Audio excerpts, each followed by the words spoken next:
Hey everyone, my name is Nigel Barros. Oi pessoal, tudo bem?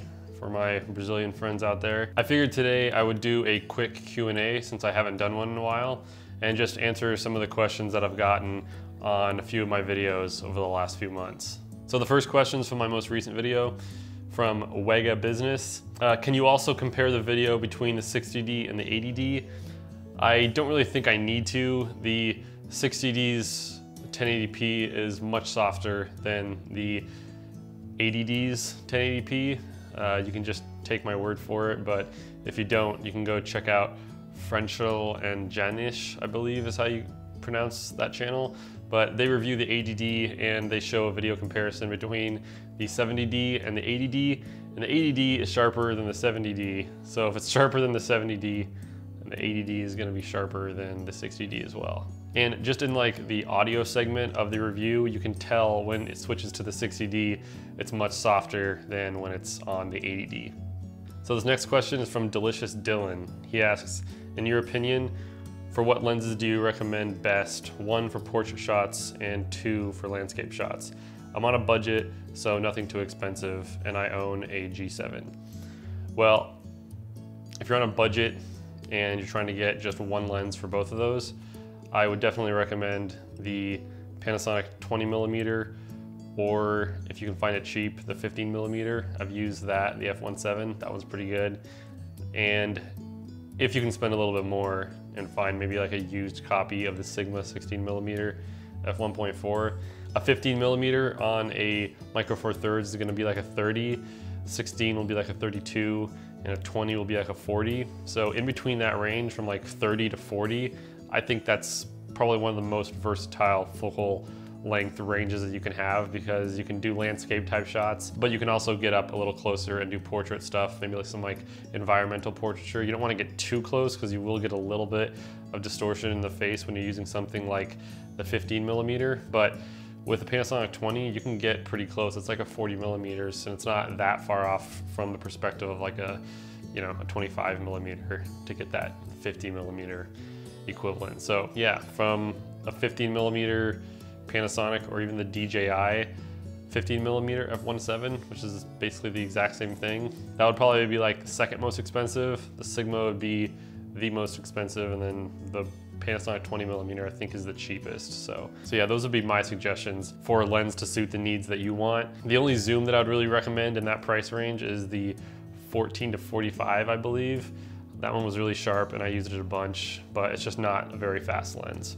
So this next question is from Charles Gwynn, or Charles Wynn, sorry if I'm pronouncing it wrong.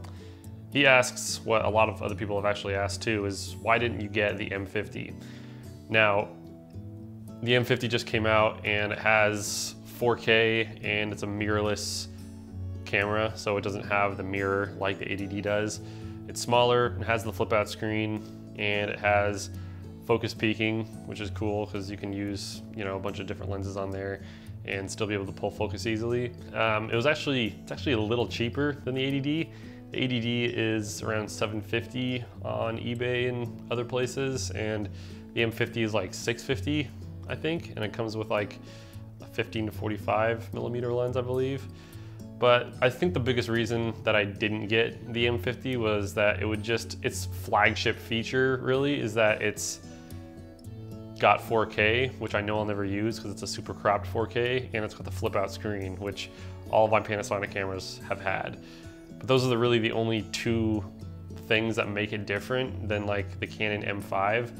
Yeah, it has the dual pixel autofocus, but you know, a lot of people who are buying that, you know, are like, you know, raving that it shoots 4K, but you can't use the dual pixel autofocus in 4K.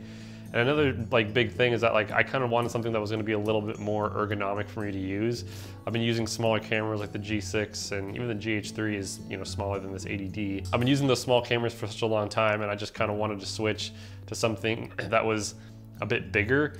And not to mention, this 80D has a headphone jack, which I hold a lot of value in, and it's weather and dust sealed. Now I know it may not be completely like weather sealed the way that like maybe a Mark III or a 5D Mark IV would be, but still, just being able to know that I can go out in some light rain or some dusty areas and I don't have to like baby it a bunch. Obviously I will need to be using like an L series lens, but those are just two of the features that I just found much more appealing to me. The bigger battery, so you know, better battery life, and you know, the ergonomics of the ADD.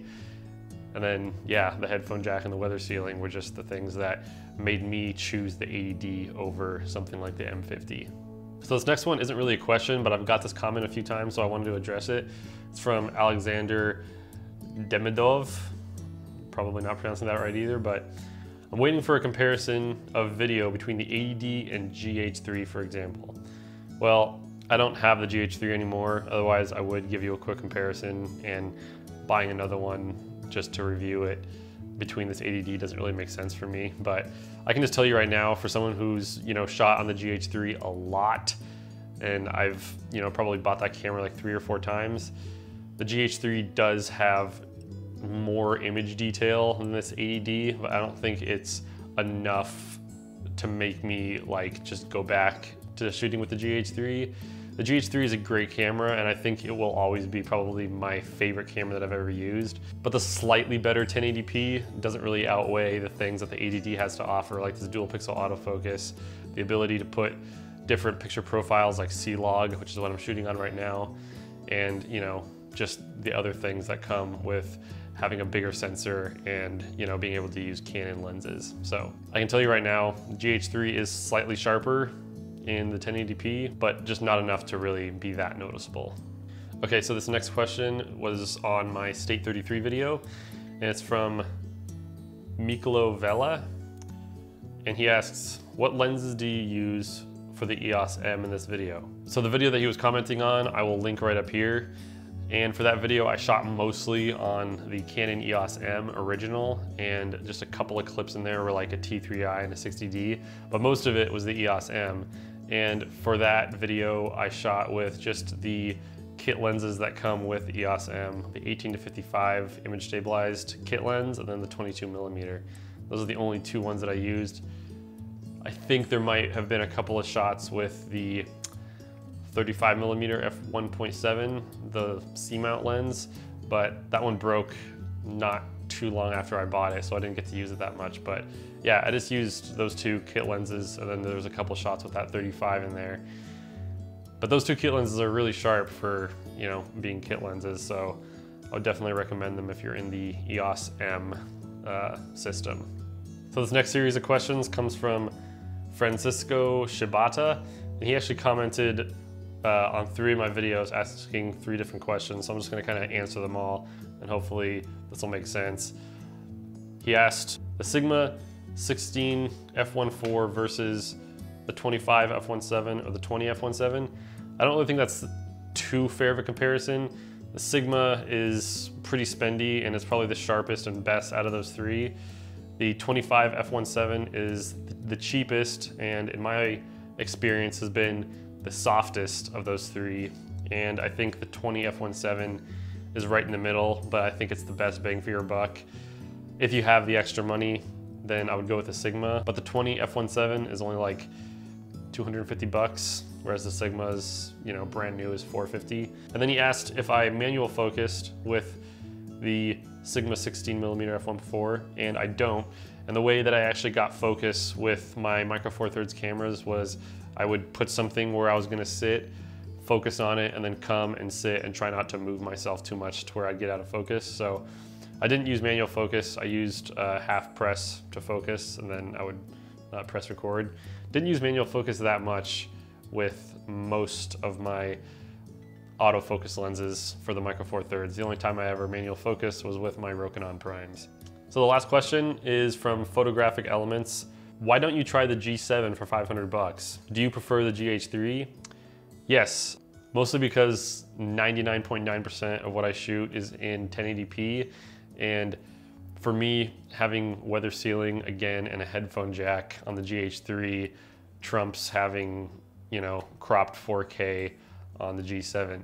G7 is great, and I would still recommend that camera to anyone because it's such a good bang for your buck. But for me and the stuff that I do, the GH3 just made more sense, and it is cheaper. All of my GH3s that I've bought have been like $250, because, you know, I bought them on Craigslist and got good deals. So that's why I've stuck with the GH3, is because like when I see one that's a really good deal, I just get it, and it just doesn't make sense to, you know, buy a G7, even though they are really cheap in comparison to most other cameras out there. Again, I would still recommend the G7. It's awesome. It shoots in 1080p as well. And you have like the Cine-like profiles on that camera, which is rad. So yeah, for new filmmakers, I would definitely say get the G7. It gives better video quality. It's just the GH3 is just like a personal preference for me. I would actually never recommend somebody to go for the GH3, you know, versus something else. The GH3 is just my favorite camera. I just like using it the most because I know it really well, I guess, is another big thing.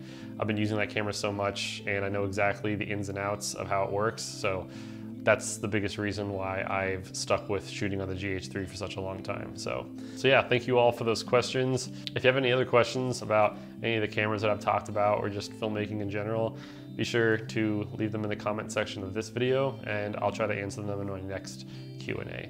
But anyways, thank you all so much for watching and I will see you all next time. Later.